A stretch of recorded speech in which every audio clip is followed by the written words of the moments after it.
privant d'Alger par une route sans histoire, il en ouvrira la porte avec le marché de Tizi Ouzou.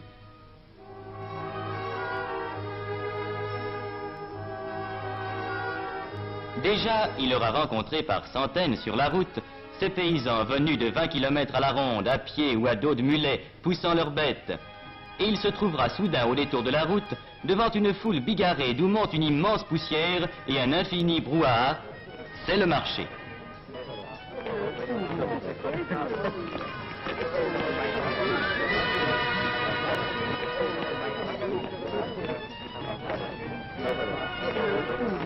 Tizi Ouzou, qui a rang de sous-préfecture, est le point de transition où, dans un décor presque européen, se rencontrent les traces caractéristiques du vieux pays berbère et les apports de la vie moderne où le café mort et le marchand de sel, apanage des bourgs de la vieille Afrique, voisinent avec le garagiste réparateur de pneus des grandes routes modernes. Point de suture entre deux mondes, l'un banal à tous les yeux, l'autre encore trop inconnu, où cette route qui monte va nous faire pénétrer. Car déjà s'amorcent les premières côtes de Kabylie, avec cette route magnifique, dont les lacets découvrent à chaque tournant un paysage plus vaste. Cette route, vieille aujourd'hui d'un siècle, a son histoire. Elle fut construite en 27 jours par les bataillons du maréchal Randon. Elle nous mènera à Fort National, l'ancien Fort l'Empereur, la première née des villes françaises en Kabylie, centre aujourd'hui d'une commune de plein exercice et d'une commune mixte qui groupent ensemble près de 90 000 âmes. Fort National est aussi l'un des centres d'où partent vers la France les Kabyles qui s'expatrient temporairement pour chercher travail et fortune.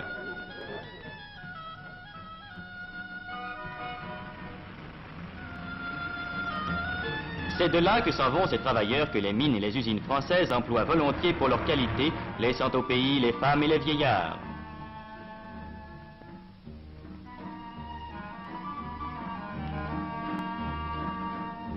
Et l'on comprendra l'importance de cet exode au bureau de poste de Fort National, lorsqu'on saura qu'il assure chaque mois la distribution de quelques 30 millions de mandats envoyés de France à leurs familles par les travailleurs kabyles. Car le Kabyle, s'il accepte de partir pour gagner sa vie, garde au pays natal des attaches indestructibles. Ce mandat mensuel qu'il envoie servira à acheter une maison, un champ, un petit domaine où il reviendra plus tard vivre entre les siens sur la terre des ancêtres. À la saison des récoltes, on peut voir sur toutes les pentes ces groupes joyeux occupés à la cueillette, à laquelle tout le monde prend part.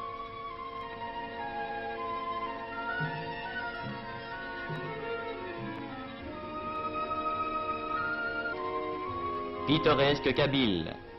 Il existe encore dans les villages éloignés de ces moulins primitifs, identiques à ceux qu'employaient les vieux berbères que ne purent abattre les Romains.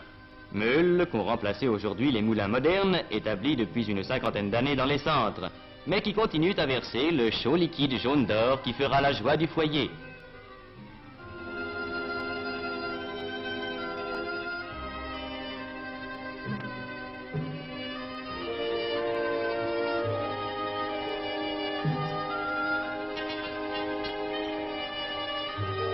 Nous nous arrêterons un instant auprès de la meule ancestrale. Nous regarderons couler le beau sang des olives, cette richesse liquide et parfumée dont l'odeur emplit à la saison chaque maison de Kabylie. Sur notre route s'ouvre la forêt. La forêt kabyle n'est pas une de ces forêts d'Europe aux fûts élevés sans effort jusqu'à de larges frondaisons. C'est une forêt d'une autre sorte. Le chêne-liège y est roi. Autre richesse primitive du pays kabyle, chaque année on y récolte par larges feuilles cette écorce légère qui partira vers les fabriques de France ou d'ailleurs où sa transformation s'accomplit. La forêt de Yakouren est l'un des centres mondiaux où s'approvisionne l'industrie du liège. Reprenons la route. Par de nouvelles côtes, nous atteindrons Michelet, qui étage ses maisons le long de sa grande rue à 1085 mètres d'altitude, et d'où l'on découvre un paysage montagneux barré au fond par les plus hauts sommets du Djurdjura, les crêtes de la Kouker et la pointe de l'Alla Khadidja. Michelet, chef-lieu d'une commune mixte de 80 000 habitants, règne sur les contreforts de la grande barrière montagneuse. Dernier centre sur la route des montagnes, Michelet aligne le long de ses bâtiments modernes ses spectacles pittoresques et contrastés, le palabre des vieillards et au pied de sa mairie, l'écolier devenu écrivain public.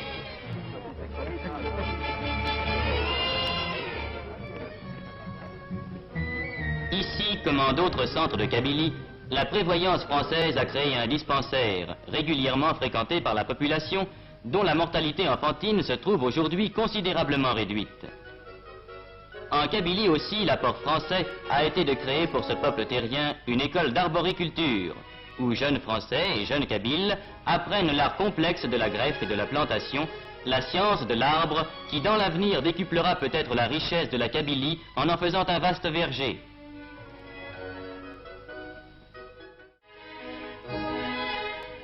C'est près de Michelet que s'élève l'ouvroir d'Aït-Ichem, créé voici 50 ans à la demande du pacha d'Abdesselem et réservé aux fillettes kabyles. Chaque jour on les voit, ces fillettes vêtues de cotonnade à la mode du pays, ces fillettes qui, pour la première leçon, ont appris la propreté physique, à qui l'on donne en même temps l'instruction et un métier. Car cette école, qui a fait dans tout le pays kabyle la renommée d'Aït-Ichem, est l'une des grandes réussites de l'apport français.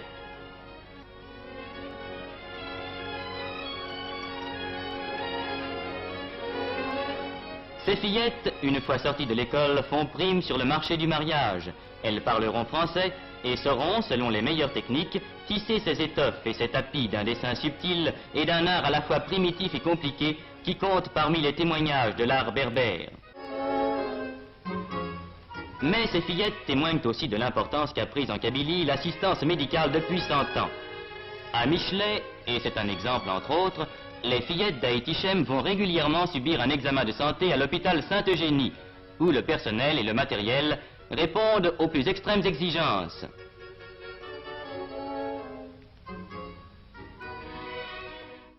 Grâce à ces aménagements sanitaires, la vie kabyle, autrefois menacée par les maladies et la déficience de l'hygiène générale, a pu remonter la pente et s'assurer plus fortement pour l'avenir.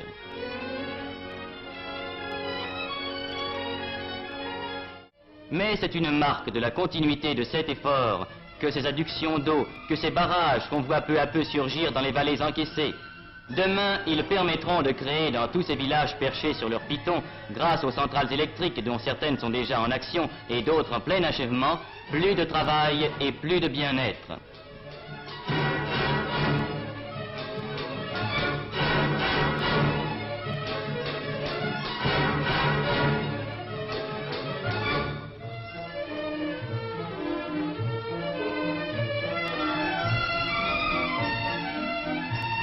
La force électrique donnera du travail et du pain à cette terre peu hospitalière où une race n'a pu vivre qu'à force de volonté.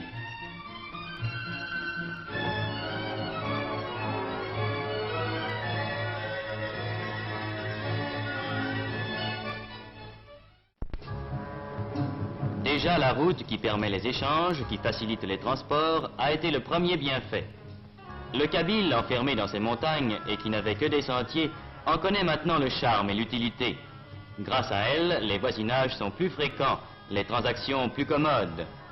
Au pied même du Djurdjura, le marché de Djemma a vu croître ses échanges et sa clientèle habituelle. De bien loin, grâce à la route, affluent à Djemma les bergers des montagnes et les artisans des villages.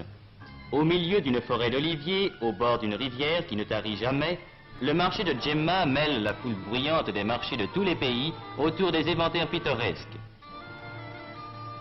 Le potier y étale sa vaisselle. Le tailleur y coud son vêtement, dans ce mouvement continuel de marée humaine, au son du marteau du maréchal qui ferre des mules à grands coups.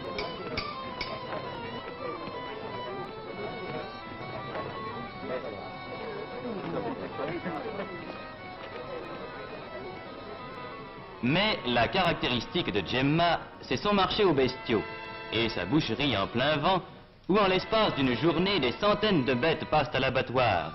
Tableau brutal et haut en couleur, où la vieille Kabylie apparaît dans sa truculente robustesse.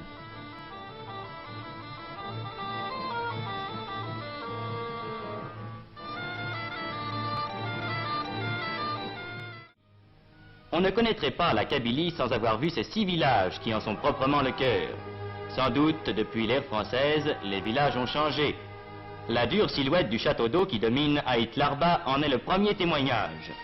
Car aujourd'hui, ces 6 agglomérations qui groupent la plus forte densité humaine en pays kabyle, 248 habitants au kilomètre carré, connaissent sur leur sommet le miracle de l'eau vivante, cette eau qu'il fallait naguère charrier le long des pentes.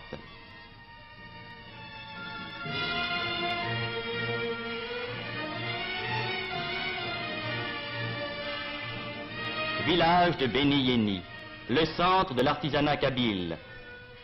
Il compte surtout, et depuis les temps les plus anciens, une population dont l'évolution intellectuelle et manuelle fut toujours en avance sur celle de leurs frères. Ici, dans chaque maison, un tour ronronne, un marteau tinte, un rabot gronde. Ici, l'orfèvre compose ses lourds bijoux d'argent. Ceux-ci qui faisaient l'orgueil des siècles passés,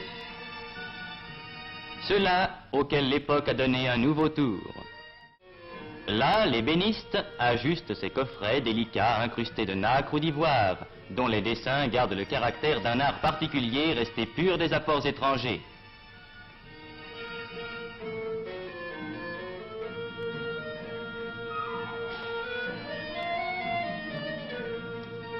C'est à cause de cette sorte de maturité intellectuelle que traduit si bien la vie artisanale des Beni Yeni que la France a tenu à leur donner depuis des années un statut administratif spécial, en y créant des centres municipaux résolument autochtones et en conférant l'écharpe de mer à des citoyens choisis dans la population.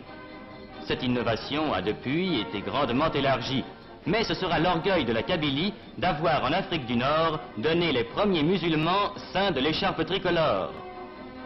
C'est ainsi qu'on peut voir, comme au centre municipal de Tassaf Tougemoun, autour de son maire revenu de Paris après y avoir travaillé des années, un conseil municipal uniquement composé d'enfants du pays, examinant avec compétence les affaires de la commune, réglementant, décidant et statuant avec autorité sur l'administration communale.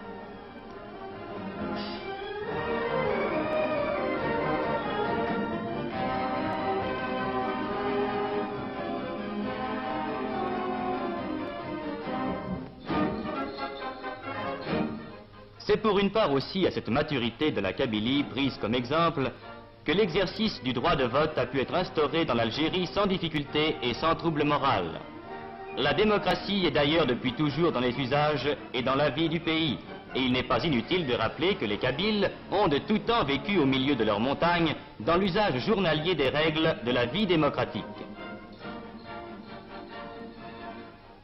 C'est pourquoi, dès 1883, cette école, la plus vieille école française d'Afrique, s'élevait à Taourirt Mimoun.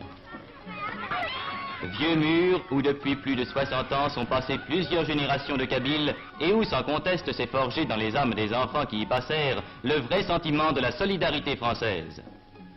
Depuis, l'œuvre s'est affirmée, les écoles se sont multipliées, l'instruction s'est développée. Déjà, la Kabylie fournit des instituteurs. Et il n'est pas rare de rencontrer parmi eux des ménages d'instituteurs, lui kabyle, elle française. Ainsi, dans la plus vieille école d'Afrique comme dans la plus récente, cette école destinée aux filles, extraordinaire révolution car jusqu'ici la coutume kabyle s'y opposait, s'opère la grande tâche d'instruction et d'éducation qui assurera au peuple kabyle les gages d'un avenir florissant.